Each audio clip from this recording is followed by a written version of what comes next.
Putik to si pare. Ang aga tumatawag.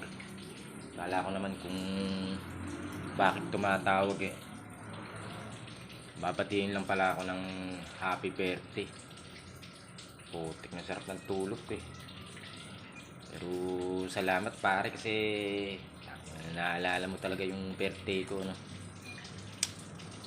Kasi pag birthday mo naman, di naman kita talaga nakakalimutan yun. Eto, may regalo naman ako sa sarili ko. Eh, talagang ganyan. Yeah.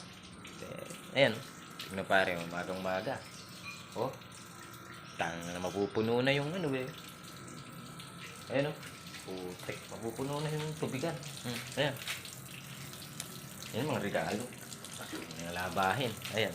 Patapos. Putik na mga labahin. Hindi pa nauubos.